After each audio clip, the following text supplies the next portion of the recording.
Wasn't it, Anne? Because when we first started, I think because there was so much learning that had to take place before we got to the stage of even mentioning the documentary.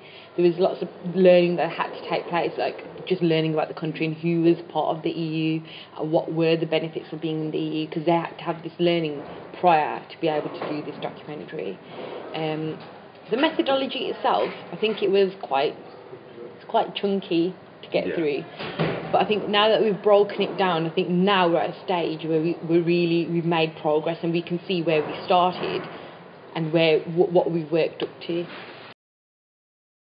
Process that sort of thing.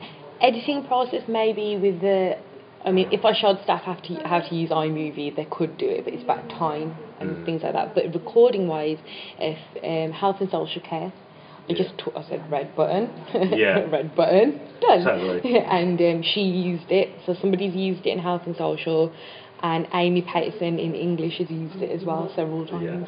Yeah. And they always ask, can we have the flip cameras, because they're easy to get the footage off as well.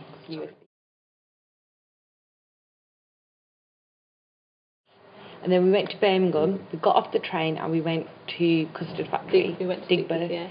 And we walked from there back into the ballroom, but we didn't do it. We ate there, And then from there we walked to where the library is. The Flues Indicus. I'm trying to think of the Victoria Square, is it? Yeah. Yeah, it is. Yeah. Where all the big steps are, and everybody sits there, don't they, by the library. Yeah, I think that it's been easier to teach it as well, because the marking and assessment of it's been completely different. Rather than just reading what they've put down in a book, and it gets quite boring. I think from both points of view it's been interesting, from the teaching and learning point of view, and them actually documenting what they've done. We've all enjoyed what we've done, because we've all done it in a different method than what we'd traditionally do. Traditional methods, yeah. So the ethnographic approach, I think, has been fantastic. I've never done documentaries before, and now that I've done them, I'm thinking that it's something, because there's units that we can do with them, and I think I would probably do more work on ethnographic documentaries, just looking at how the pupils have taken to it. So we could give them any kind of title for a documentary and say, go and explore it and see what they come back with. I think it's really good with critical reflection. Fantastic, because now I started using it with my SEN pupils, as I was saying before, at Key Stage 4, who I've seen make a huge, just a leap in progression and attainment, because they can talk about things, but they can't actually write things down.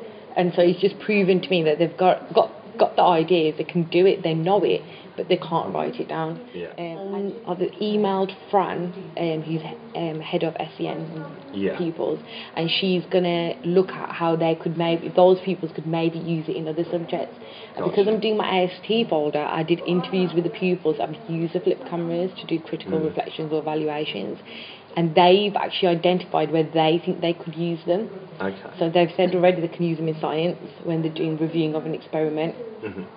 Textiles, DT, cooking, they were PE, can watch themselves after they've done something. And it was amazing that they could actually identify where they could use it, rather than me saying to people. So I'm going to use that.